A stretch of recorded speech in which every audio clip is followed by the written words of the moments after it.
Hello everyone, welcome to English pro. आज हम करने वाले हैं short and interesting story that test. Through this story हम करेंगे English to Hindi translation, vocabulary and also the grammatical terms.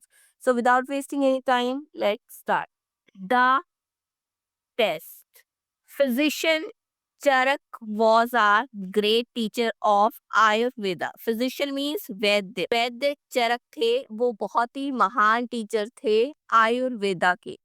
His school was situated in a deep forest where innumerable herbal plants and roots grew.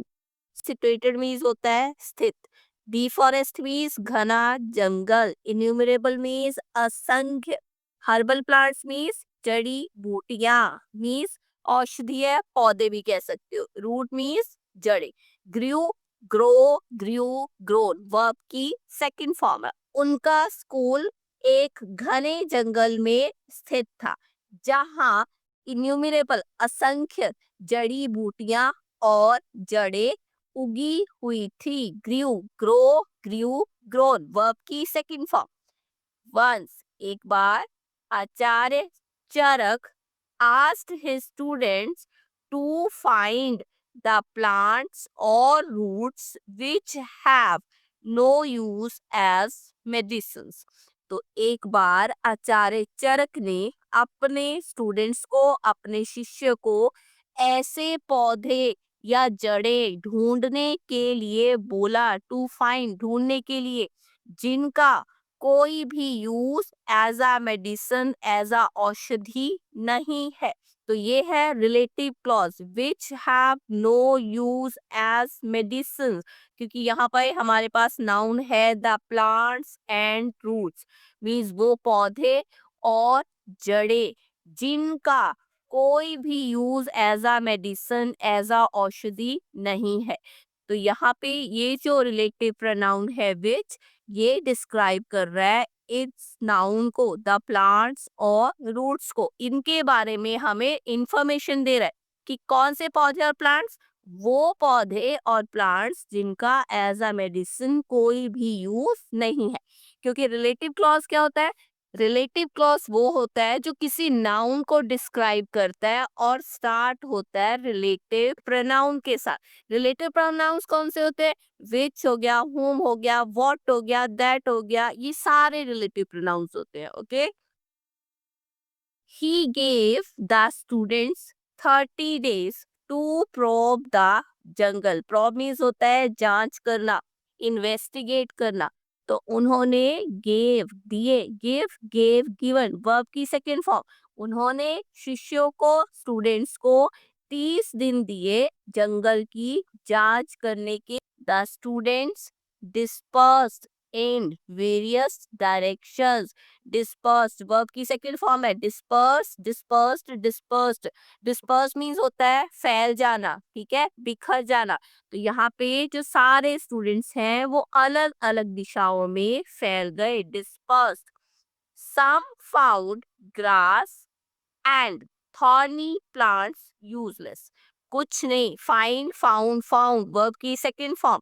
कुछ ने घास और कांटेदार पौधों को बेकार पाया। यूजलेस मीन्स बेकार, जिसका कोई यूज ना हो।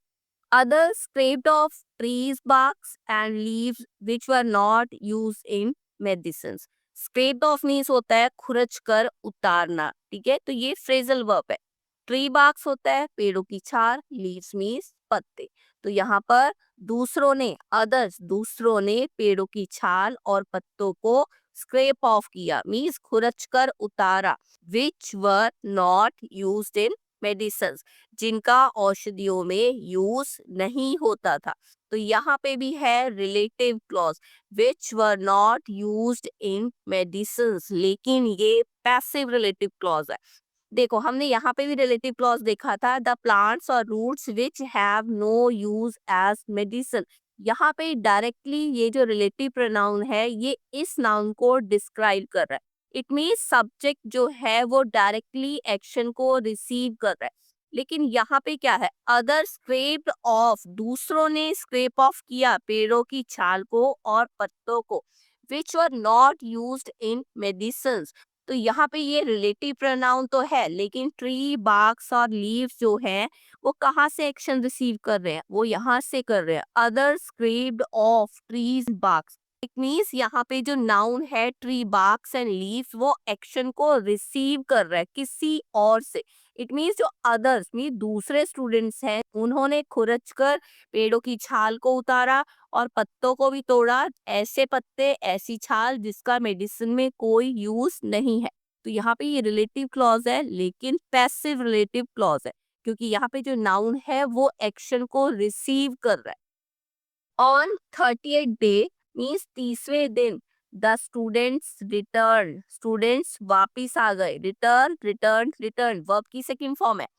all of them had brought something with them, सबके सब अपने साथ कुछ ना कुछ लेकर आए थे। had brought, bring, brought means लेकर आए। तो यहाँ पे है वर्ब की थर्ड फॉर्म bring, brought। कैसे पता चला? क्योंकि यहाँ पे है had कहाँ पे यूज होता है? पास्ट परफेक्ट टेंस में, और had के साथ यूज होता है वर्ब की थर्ड फॉर्म। ओके, बट लेकिन one student return empty handed, लेकिन एक स्टूडेंट, एक छात्र जो था वो खाली हाथ आया, एम्प्टी हैंडेड।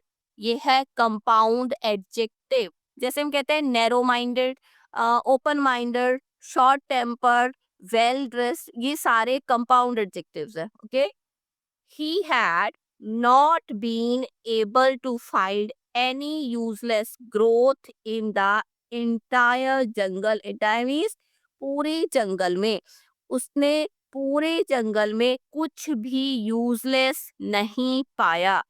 आचार्य चरक अनाउंस्ड, आचार्य चरक ने घोषणा की। अनाउंस्ड, अनाउंस्ड वर्ब की सेकेंड फॉर्म है। This student has passed the test, इस स्टूडेंट ने, इस शिष्य ने एग्जाम को, टेस्ट को पास कर लिया है।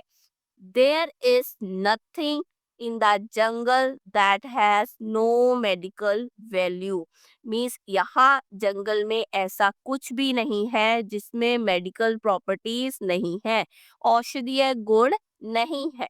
तो मॉरल क्या है? No produce of the forest is useless.